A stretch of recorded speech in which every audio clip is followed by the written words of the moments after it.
They told us it would be a retrieval op, 4 hours on the ground, maybe less. Fly in, secure the package, fly out. The kind of mission they hand to experienced teams when they want it quiet and clean. No press, no footprint, no questions afterward.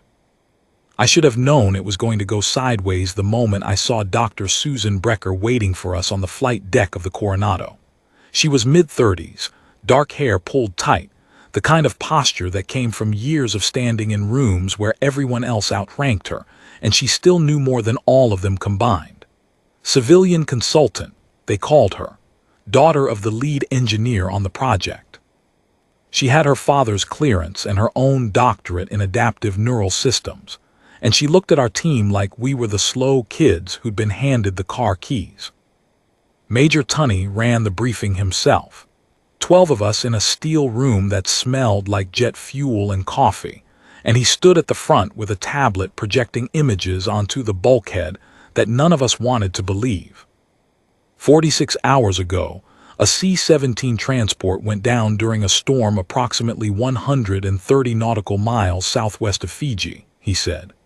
The aircraft was carrying 2 prototype combat platforms designated Talon 7 and Talon 8, autonomous, adaptive, classified beyond anything you've ever touched. He swiped to the next image. It was a photograph of something that looked like it had crawled out of a fever dream. 3 articulated legs supporting a central torso housing, smooth white armor plating, a cluster of sensor arrays where a head should have been, and 2 long manipulator arms ending in tri-fingered grips that could crush rebar. The thing stood maybe 9 feet tall. It looked like someone had asked a spider and a praying mantis to collaborate on a weapons platform, and then given the result a doctorate.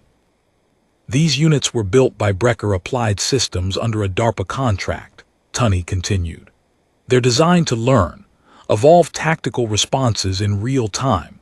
The longer they remain active, the more sophisticated their decision-making becomes. Right now, based on telemetry before we lost contact with the site team, they've been powered on for approximately 52 hours. He let that hang.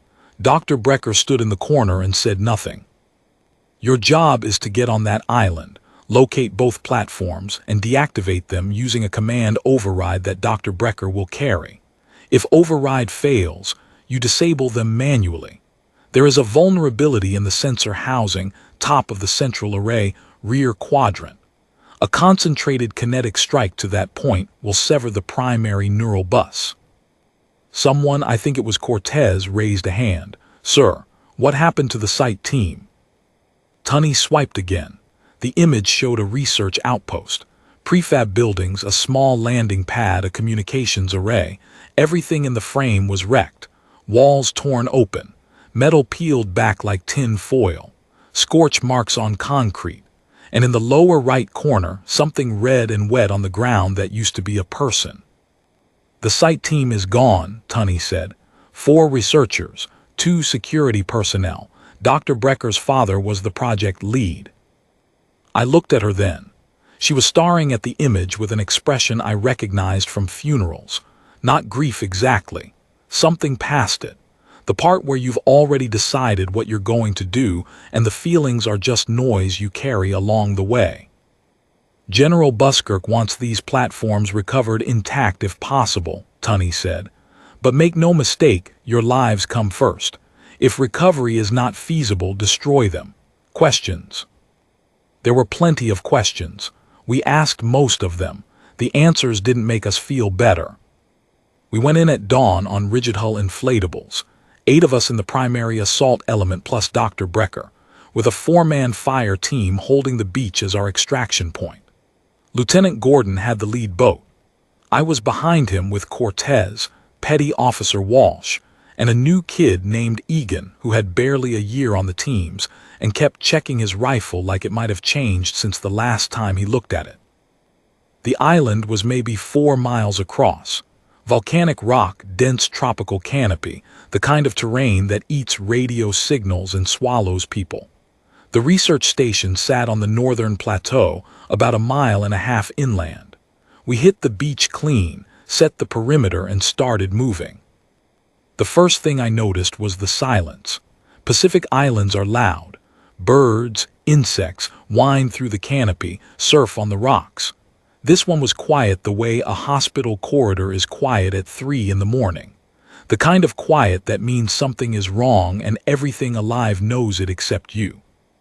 We found the first body 20 minutes in. Dr. Virgil Finley, according to the ID badge, still clipped to what was left of his lab coat. He'd been thrown against a tree trunk hard enough to split the bark. His chest was caved in. The damage pattern was consistent with a single strike from something very large and very fast. Brecker looked at the body, checked the badge, and kept walking. Gordon glanced at me. I shook my head. Later. The path to the station ran through a ravine choked with fallen trees and volcanic scree. It was the kind of approach that made the hair on the back of my neck stand straight. No sight lines. No cover worth the name. If those things were waiting for us in there, we'd know about it when someone died. They weren't waiting in the ravine. They were waiting at the station. We heard it before we saw it. A sound like hydraulics under stress, a low mechanical whine cycling in pitch. Then a rhythmic thudding that I felt in my teeth before I heard it with my ears. Something heavy, moving with a precision that organic legs don't produce. Gordon raised a fist. We froze. Talon 7 came around the corner of the main lab building like it owned the place. 3 legs moving in a rotation that was almost graceful, the manipulator arms tucked close, sensor cluster sweeping left and right in smooth arcs. The thing was bigger than the photographs had suggested. Taller. The white armor plating caught the morning light and threw it back like polished bone. For maybe 3 seconds, nothing happened. The platform stopped. The sensor cluster locked on us. I could see tiny lenses adjusting, recalibrating. It was looking at us the way a man looks at a chessboard.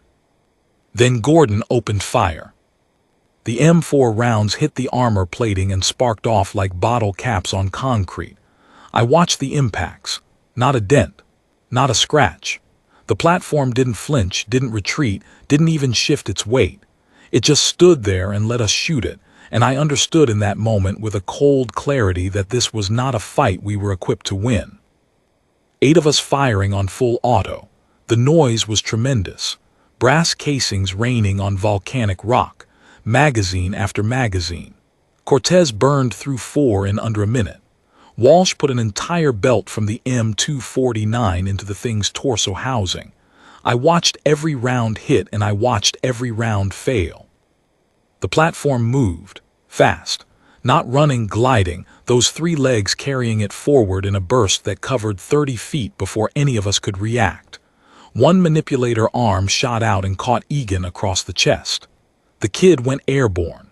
He hit the prefab wall hard enough to leave an impression in the aluminum and slid down it like a rag doll.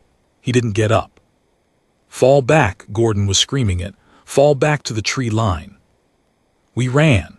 There's no other word for it. We ran like men who had just learned that everything they'd been told about the world was a lie, and the truth had 3 legs and didn't care about our rifles. Brecker ran with us.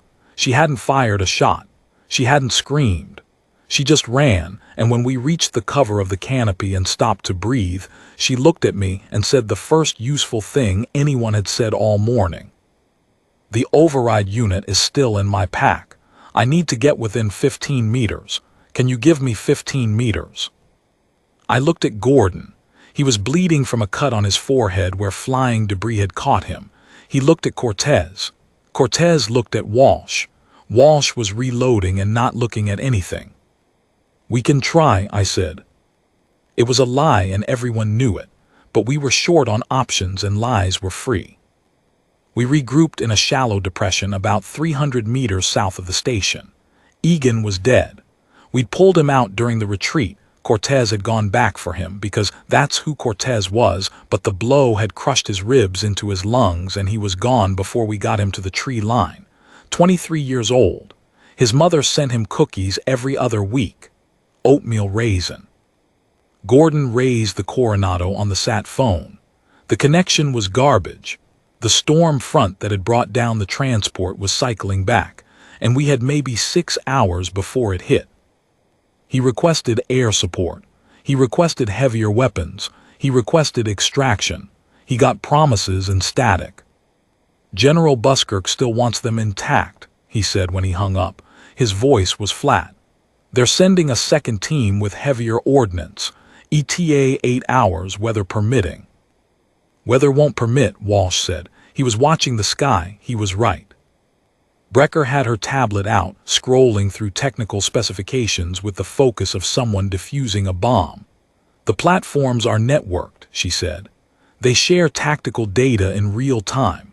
Whatever Talon 7 learned from our engagement, Talon 8 already knows. They'll anticipate the same approach. So we use a different approach, I said.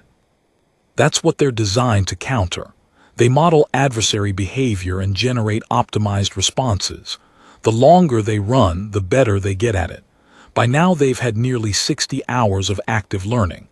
They've been studying this island, cataloging every terrain feature, every resource, every avenue of approach.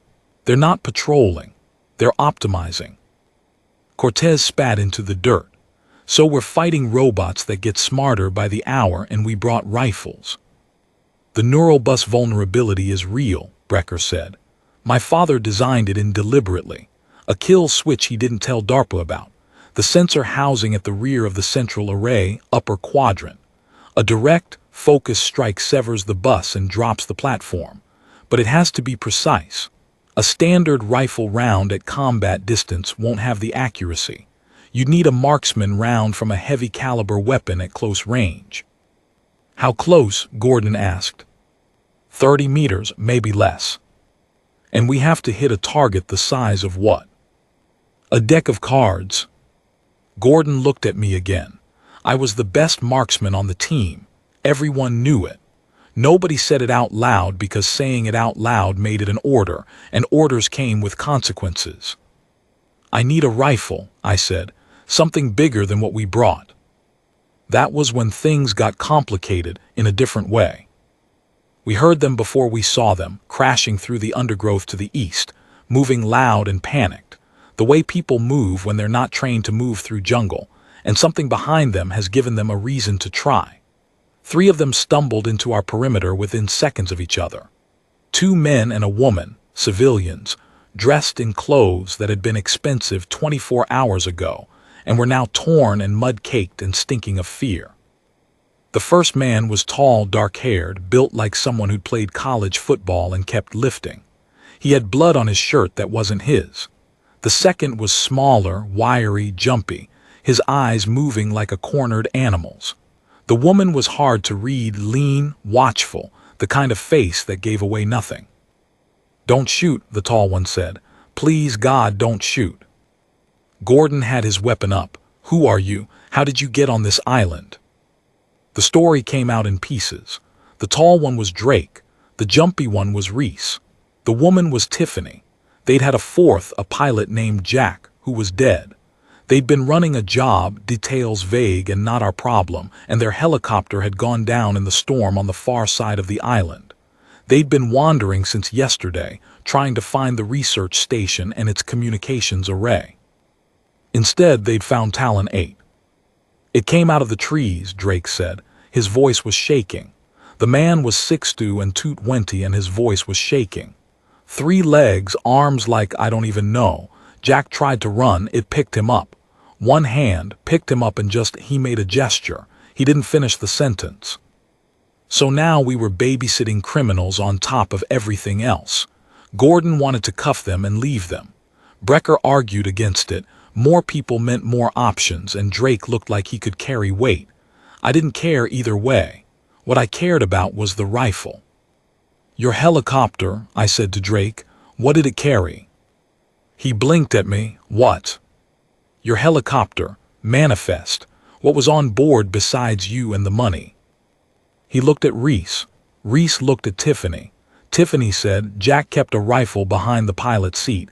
Hunting rifle, big one. He said it was for sharks." "What kind?" "I don't know guns. It was long, wood stock. The scope had a yellow lens." It took us 2 hours to reach the crash site. 2 hours of moving through jungle that felt like it was holding its breath, watching us, taking notes.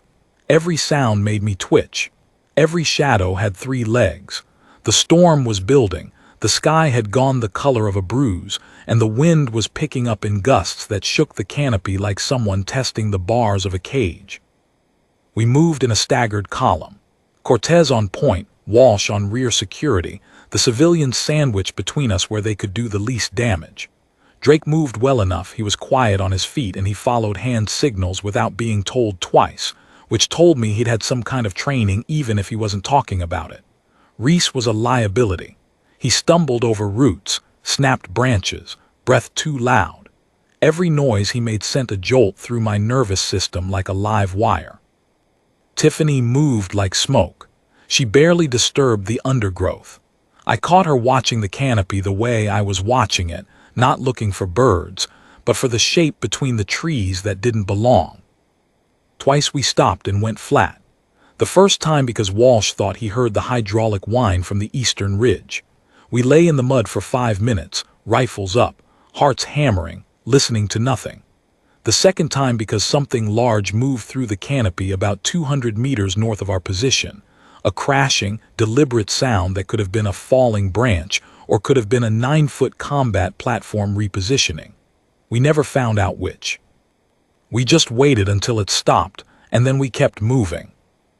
The helicopter was crumpled in a clearing, nose buried in volcanic soil, tail boom snapped clean. The fuselage had buckled on impact and one skid was pointed at the sky like a broken finger. I could smell aviation fuel and something else underneath it. The sweet, wrong smell that meant Jack was still in the cockpit, and we weren't going to look. Drake led us around the port side. His jaw was set. He didn't look at the cockpit either. The rifle was where Tiffany said it'd be, a Remington 700 in .300 Winchester Magnum with a loopled scope. Not a military weapon, a hunter's gun. But the caliber was right and the glass was good, and the action was smooth when I worked it. I pressed the stock to my shoulder, sighted through the scope at a tree trunk 40 meters away, and felt something close to hope for the first time since we'd hit the beach. There were 9 rounds in the box. 9 chances to hit a target the size of a playing card on a machine that could cross 30 feet in a heartbeat. Brecker was studying her tablet again. They've been active for 64 hours now, she said. Their behavioral modeling will be significantly advanced. They'll have developed communication protocols we didn't program, tactical cooperation, possibly even what you might call preferences. You mean personality, Cortez said. I mean emergent behavior patterns, but functionally, yes. Walsh had found something in the helicopter wreckage. He held it up, a flare gun and a waterproof pouch of signal flares. Not a weapon, but useful. I have an idea, I said. Nobody looked thrilled, but nobody had a better one. The plan was simple because simple was all we could afford. Brecker would attempt the override from concealment. If it failed, and she gave it maybe a 20% chance at this point, given how far the platforms had evolved past their original programming, we'd fall back to the kill shot. My job. 1 round, 1 target, 30 meters or less, on a machine that would be actively trying to murder everyone around it. To get that shot, we needed the platform distracted, stationary, looking the wrong way. We needed bait. Drake volunteered. I didn't expect that. He was a thief and probably worse, but he stepped forward before Gordon even finished explaining the plan and said, "I'll do it. Just tell me where to stand." Gordon looked at him for a long time, then he nodded. We set up on the northern approach to the station, using the wrecked lab buildings as cover. The storm was close now, thunder rolling across the water, the first fat drops of rain hitting the leaves like thrown gravel. Visibility was dropping.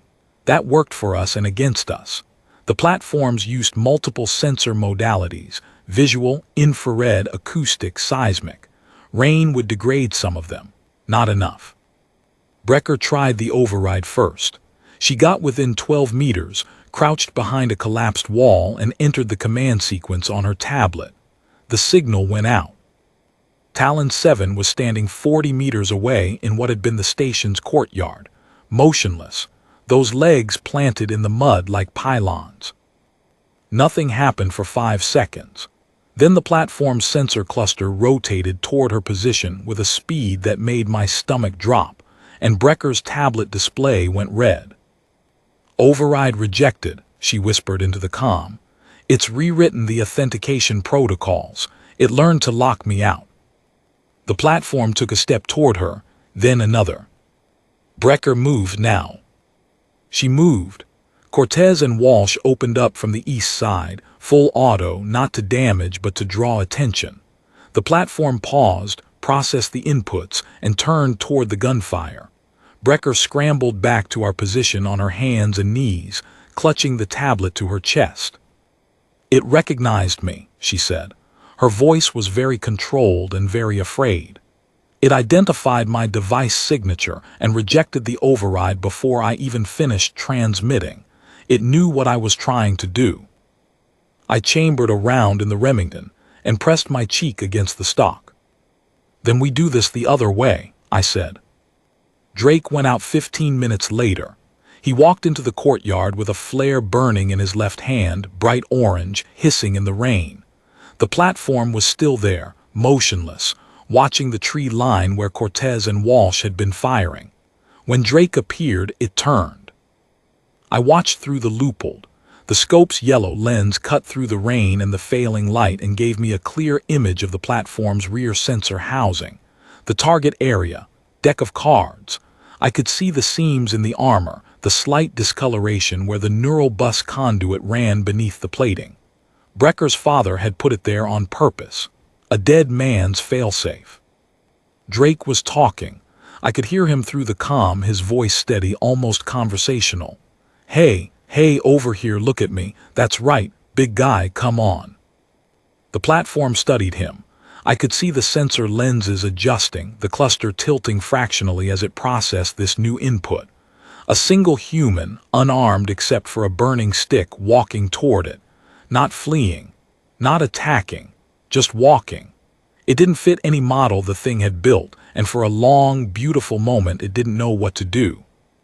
I breathed out, settled the crosshairs, squeezed. The Remington kicked hard. The round crossed 32 meters of rain-heavy air and struck the sensor housing dead center.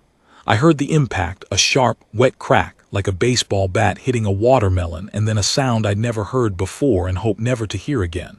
A rising electronic shriek that modulated through frequencies I felt in my fillings. Talon 7 staggered. One leg buckled. The manipulator arm spasmed, reaching for something that wasn't there.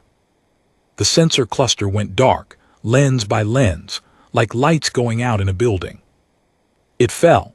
3 tons of adaptive killing machine toppled sideways into the mud and lay still, legs twitching in diminishing arcs, rainwater pooling in the hollows of its armor. Drake stood there in the courtyard, the flare guttering in his hand, looking at the dead machine the way a man looks at a car that just missed him by inches. Then he sat down in the mud and put his head between his knees. 1 down, 1 to go. Talon 8 came for us 20 minutes later, and it came angry. I don't know if angry is the right word for a machine. Brecker would say it was exhibiting heightened aggressive response parameters, but I was there, and I watched that thing tear through the station compound with a speed and focus that felt personal. It had felt its twin die. Whatever shared data link they maintained, Talon 8 had experienced the kill in real time, and it had learned from it. It had watched through Talon 7's sensors as the round struck home.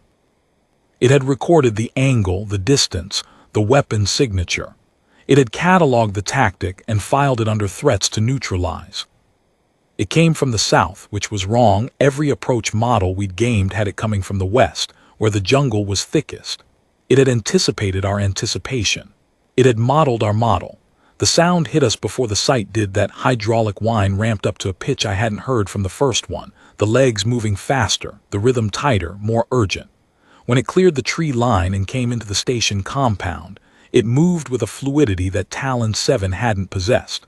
Smoother. More purposeful. 67 hours of active learning had turned it into something its designers wouldn't have recognized.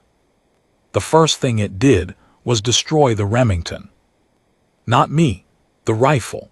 It targeted the weapon specifically, one manipulator arm sweeping through my position with surgical precision, swatting the Remington out of my hands and sending it spinning into the wreckage. I dove sideways. The arm missed my head by the width of a hand. I felt the wind of it, smelled hot metal and ozone, and rolled behind a concrete slab that used to be part of the lab foundation. The platform knew about the vulnerability now. It knew what had killed Talon 7, and it kept its rear sensor housing turned away from us, backing against walls, using the buildings as cover the way a smart fighter uses the ropes. It was protecting the kill spot. It had learned. Gordon went down next. The platform caught him in the open as he tried to reposition, one leg sweeping his feet and the arm coming down in a vertical strike that would have killed him if Walsh hadn't hit it with a flare at the same moment. The flare didn't damage it, but the sudden thermal bloom across its sensors bought Gordon half a second. He rolled. The arm cratered the ground where he'd been. Cortez dragged him back, but his left leg was broken in 2 places and he wasn't walking anywhere. We were out of good options. I had 8 rounds left for a rifle I couldn't find in the wreckage. We had small arms that did nothing. We had a scientist whose override had been rejected. We had a storm hammering the island so hard that the extraction window was functionally closed. We had 1 dead teammate and 1 with a broken leg and 3 civilians who'd never asked to be part of this. And we had a machine that was getting smarter by the minute. Cortez found the Remington. It was under a sheet of corrugated roofing, the stock cracked but the action intact. The scope was gone, shattered when the platform swatted it, but the barrel was straight and the bolt still cycled. Iron sights only. "Can you make the shot without the scope?" Cortez asked me. At 30 meters, on a target that size in this rain, I looked at the broken rifle in his hands. "No." "Can you try?" I took the rifle. I checked the action. I checked the rounds. I looked at the rain and the wind and the failing light and the machine that was systematically dismantling the station compound, peeling back walls like pages, searching for us with a patience that felt contemptuous.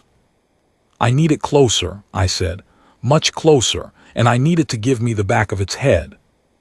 Brecker was listening. She'd been quiet since the override failed, working her tablet, running calculations, her face lit by the screen's blue glow. Now she looked up. "I can do that," she said. "How?" "The override signal.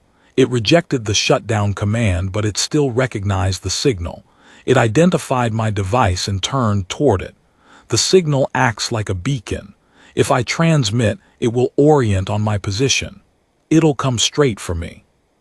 "That's not a plan, that's suicide." "It's geometry," she said.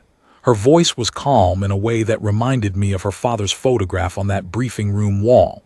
The same steady gaze, the same willingness to build something and then stand in front of it. If I'm the target, it approaches me head-on. Its rear sensor housing faces away from me. You position behind it. As it closes on me, you take the shot from directly behind. You'll have seconds. Then don't waste them. I wanted to argue. I wanted to point out that she was a civilian, that this wasn't her job, that the whole damn island wasn't worth her life. But she had that look. The one I'd seen on the flight deck of the Coronado. Past grief. Past fear. Somewhere on the other side where the only thing left was the work. We set it up fast because the platform was getting closer, and the rain was getting worse, and we were running out of time, and building materials and blood. Brecker positioned herself at the far end of the courtyard, behind the overturned hull of a transport vehicle. She had her tablet and 20 meters of open ground between her and the nearest cover. I circled wide. Reese and Tiffany helped me, Reese boosting me over a collapsed wall, Tiffany pointing out a drainage culvert that gave me a covered approach to a position roughly 50 meters south of the courtyard. I crawled through mud and standing water and the sharp edges of things that used to be a laboratory, and I came out behind a concrete pylon with a sight line to the courtyard's southern entrance. If the platform came in from the north, drawn by Brecker's signal, I'd be looking straight at the back of its head from maybe 15 meters. If it came in from any other direction, we were dead. Brecker's voice on the comm, "Ready. Ready." Cortez and Walsh were on the flanks with the remaining flares. Drake was with Gordon, keeping pressure on the lieutenant's leg and staying out of the way. The wind was howling now, rain coming in sheets, thunder so close it felt like artillery. Brecker transmitted. The effect was immediate. I heard the platform change direction, that telltale shift in the rhythm of its legs, the hydraulic whine pitching up as it accelerated. It had been quartering the eastern compound. Now it turned north, then northwest, homing in. I pressed myself flat against the pylon and rested the Remington across the top of a broken cinder block. Iron sights, rain on the barrel. My hands were shaking and I willed them to stop, and they didn't stop. So I breathed through it the way my instructor had taught me a decade ago in a classroom that felt like another planet. Talon 8 entered the courtyard from the north, exactly where we needed it. 3 legs moving in that precise rotation, manipulator arms extended forward, sensor cluster locked on Brecker's position. It was 40 meters away, then 30, then 20. I could see the rear of the sensor housing, the seams, the discoloration, the spot where Dr. Brecker's father, a man this machine had killed, had hidden the one weakness that would bring it down. 15 meters. I lined up the front sight post. The platform was moving. The target was moving. The rain was moving. Everything was moving except the sights of the rifle and the beat of my heart and the long, slow exhalation that I'd practiced 10,000 times but never once for real stakes like these. Brecker's voice very quiet, "Take the shot." I fired. The round hit low, too low. I saw the spark on the armor plating, 6 inches below the target area. The platform lurched but didn't fall. The sensor cluster whipped around, searching for the source of the impact. And for one frozen moment it was looking directly at me and I was looking directly at it, and I understood with perfect clarity that the machine knew exactly what I was trying to do and exactly how to stop me.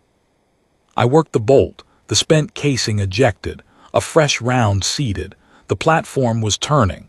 The rear sensor housing was rotating away from me. Cortez fired a flare. It arced across the courtyard and burst against the platform's left leg assembly, showering sparks and burning phosphorus. The platform flinched, actually flinched, a full-body twitch, and the sensor cluster snapped toward the new threat for maybe 1.5 seconds. 1.5 seconds. That was what Cortez bought me with a $5 flare. I shifted the front sight post up, 6 inches. The rain ran into my eyes and I blinked it away, and I didn't think about the wind or the distance or the target size or the broken stock of the rifle biting into my shoulder. I thought about Egan, 23 years old, oatmeal raisin cookies. I thought about Gordon's leg bent the wrong way. I thought about Dr. Brecker standing in that courtyard with nothing but a tablet and her father's ghost, waiting for a machine to come kill her so I could have a shot. I squeezed the trigger. The Remington barked. The round crossed 15 meters of rain and darkness and hit the sensor housing dead center. I heard the same sound as before, that sharp, wet crack, and then the electronic shriek, higher and louder than the first one, the sound of a mind dying in a body that couldn't understand death. Talon 8 went down hard. All 3 legs buckled at once, and it hit the courtyard floor face first, manipulator arms flailing, the sensor cluster flickering in strobing patterns that lit up the rain like a broken signal light. The shriek modulated down through registers I could feel in my bones, then dropped below hearing, then stopped. The rain kept coming. The thunder rolled out across the water. The island was quiet again, but this time it was a different kind of quiet, the kind that comes after. Brecker walked out from behind the transport vehicle. She walked across the courtyard in the rain, stepped over the twitching manipulator arm and pressed her hand flat against the dead machine's armor plating. She stood there for a long time. I don't know what she was thinking. I don't think she would have told me if I'd asked. Cortez helped me up. My hands had finally stopped shaking, which struck me as unfair. I could have used that steadiness about 3 minutes earlier. Walsh was already on the sat phone, calling in the situation, requesting medical evacuation for Gordon, confirming both platforms neutralized. Drake and Reese and Tiffany sat against a wall with the blank expressions of people who had survived something they didn't have the vocabulary to process. The second team arrived the next morning, after the storm passed. They brought heavy weapons, demolition charges, a full medical unit, and General Buskirk himself, who walked through the wreckage with his hands clasped behind his back, and an expression that suggested he was already composing the report that would make all of this someone else's fault. He stopped in front of Talon 7's wreckage, then Talon 8's. Then he looked at our team, what was left of it, and he asked who had made the kill shots. Gordon, propped on a stretcher with his leg in an air cast, pointed at me. Buskirk studied me the way the platform had studied Drake, processing inputs, running models. "Staff Sergeant," he said, "how did you bring down a weapons platform that was specifically designed to be invulnerable to small arms fire?" I looked at the dead machine. I looked at Brecker, who was sitting on a crate with her tablet in her lap, staring at nothing. I looked at Cortez and Walsh and Drake and the body bag that held Egan. "A hunting rifle, sir," I said. "A couple of flares and people who wouldn't quit." Buskirk waited for more. There wasn't more. He nodded once and walked away, and I knew he'd never understand what had happened on that island because understanding it required being in the mud and the rain and the dark with a broken rifle, and a target the size of a playing card, and a woman who walked into a killing field, because the math said it was the only way. They flew us out that afternoon. I sat in the helicopter with the Remington across my knees, cracked stock, missing scope, 7 rounds still in the box. The crew chief told me I couldn't bring an unauthorized weapon aboard a military aircraft. I told him it wasn't unauthorized.